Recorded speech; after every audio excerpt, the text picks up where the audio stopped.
Alors je suis très heureux, il y a beaucoup de jeunes, et donc je ne peux pas faire autrement que de parler de l'association Perrier pour faire un peu de buzz. Je vais aussi parler de Sainte-Philippine pour les nuls, dont je fais partie. Un mot sur les raisons qui ont prévalu dans l'attribution du prix Casimir Perrier. Rassurez-vous, je vais vous expliquer. Et enfin, les propositions d'action. Nous sommes au milieu du gué. Cet événement n'est pas une fin en soi, c'est un but, c'est un moyen justement de faire connaître Philippine. Alors quel est le rôle de l'association Perrier? L'association Perrier a été créée au moment du bicentenaire de la Révolution française pour défendre la mémoire de la famille Perrier dans un contexte très idéologique. En 2018, donc un peu plus de 30 ans après, l'association a décidé de transformer ses statuts pour soutenir des projets de recherche et d'éducation. Les réunions de famille devenant non plus un objectif, mais un événement au service d'un projet ou d'une cause éducative. Dans ce cadre, il a été décidé, lors de la dernière Assemblée générale au mois de mars, de créer un prix Casimir Perrier, décerné chaque année à un projet original et utile, conforme aux valeurs de la famille, à savoir la modernité, l'audace créatrice, et vous venez d'en voir un exemple magnifique, et la prise de risque. Cette année, après avoir examiné 3 alternatives, la majorité des membres présents à l'Assemblée générale a décidé de soutenir l'ITEC Bois-Fleuri, devenu en novembre 2017 le lycée Philippine Duchesne. Alors un mot sur Philippine Duchesne maintenant.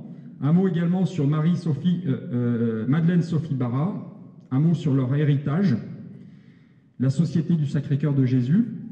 C'est important pour nos jeunes ici présents et la compréhension de la suite. Alors rassurez-vous, je ne vais pas vous abreuver de chiffres et de dates, mais il y a quand même un minimum. Née en 1769 à Grenoble, dans le quartier Saint-André, Philippine est la fille de Pierre-François Duchesne, de Romans, avocat et député au Parlement du Dauphiné, et de Rose Frosine Perrier.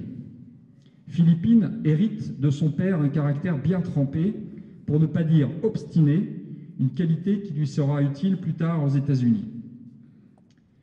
En 1789, elle entre dans l'ordre de la Visitation, mais sa communauté grenobloise est dispersée par la Révolution, et c'est à cette période que nous la trouvons à Grane. En 1800, Madeleine Sophie Barra crée la Société du Sacré-Cœur de Jésus. En 1801, donc un an après, avec le soutien financier de sa famille, Rose Philippine Duchesne loue l'ancien couvent de Sainte-Marie d'en Haut, actuel musée dauphinois.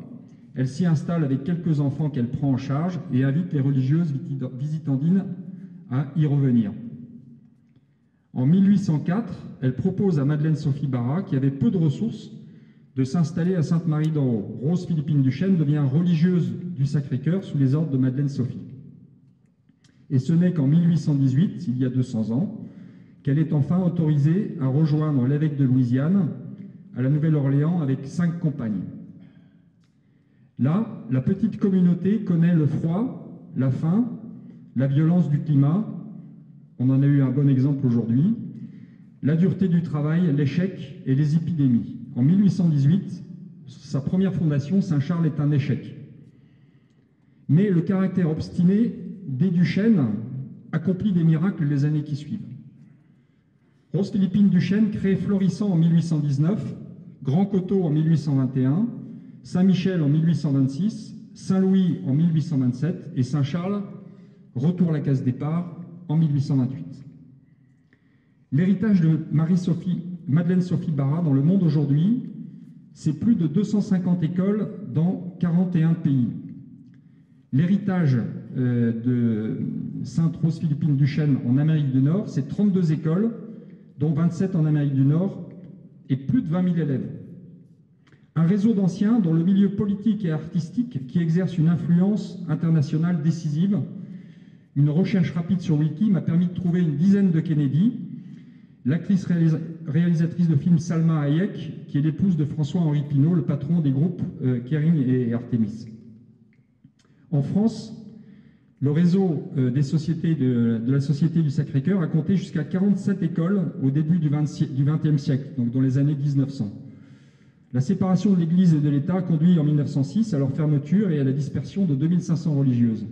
Aujourd'hui, la Société des Sœurs de Jésus-Christ, c'est 11 écoles catholiques et un réseau malheureusement très discret. D'où la surprise de ce retour tombé du ciel à Grenoble avec Philippine Duchesne qui vient un Coran. Alors, quelles raisons maintenant ont prévalu dans l'attribution du prix Casimir Perrier au lycée Philippine Duchesne? Alors, je crois qu'il y a 3 représentants. Nous avons été séduits par le discours de M. Bardou, Anthony, le directeur du lycée, au mois de mars, quand il est venu nous voir, sur le processus collégial du choix du nom de Philippine Duchesne. Philippine ne s'est pas imposé tout de suite, le nom de Philippine. Je crois qu'il y a eu pas mal de débats, pas mal d'hésitations, à la fin en particulier entre Philippine Duchesne et Saint-Hénard, et que finalement, c'est la forte personnalité et l'esprit pionnier de notre descendante qui a été déterminante dans le choix de Philippine Duchesne. Alors, évidemment, donc, on a décidé de collaborer ensemble, d'associer nos 2 destins. Et quelle est finalement la question, c'est quel est le périmètre du projet? Alors, M. Bardou a été très modeste et donc il nous a simplement dit, écoutez, moi mon objectif, c'est de faire des 1000 élèves du lycée, des ambassadeurs de Philippines dans leur famille et leur quartier. Donc on pourrait imaginer un prix Casimir, levant un peu de fonds pour payer des sweatshirts et rénover le site internet. Bon. Moi, je voudrais simplement dire qu'il m'a envoyé aussi un gros dossier avec donc le projet de rationalisation immobilier sur 2 sites, en fait, un site qui se trouve à La Tronche et un site à Coran, que c'est un projet pluriannuel qui s'étale qui a démarré en 2017 et qui va jusqu'en 2025, avec un montant total, il m'a communiqué tous les chiffres, de l'ordre de 13 millions d'euros. Donc c'est un projet immobilier très ambitieux, très important pour votre école. Donc en résumé, donc ça il faut le garder présent à l'esprit, en résumé, le lycée Philippine Duchesne porte nos valeurs. Notre proposition à nous, association, est donc de le soutenir au travers d'une opération de financement participatif. Comment ça marche? Eh bien c'est très simple. Vous allez recevoir le message filmé de la pièce que vous venez de voir, de Philippine et Casimir, vous appelant à verser un montant minimum de 5 € sur la cagnotte Litchi de Philippine. Alors, retenez Litchi, vous savez, le fruit, le litchi, vous tapez sur Google Litchi et Philippine Duchesne. Et là, vous tombez sur la cagnotte, je participe à la cagnotte, et vous mettez le montant que vous voulez, à hauteur de 5 € minimum.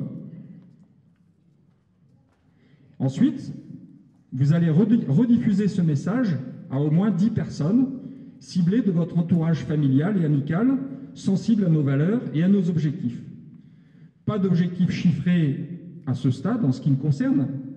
En ce qui me concerne, moi, Nicolas de Rély, je vais envoyer ce message avec le film et puis un petit communiqué pour expliquer de quoi il s'agit. Je vais l'envoyer aux 1200 contacts de la famille que j'ai, plus 400 dauphinois.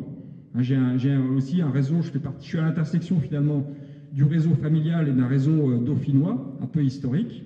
Donc je vais l'envoyer à 1600 personnes et ainsi, de proche en proche, on peut espérer lever un peu d'argent. Encore une fois, je ne vous dis pas combien. Voilà. En conclusion, le financement multiplicatif, c'est un peu la multiplication des pas. Merci de votre attention.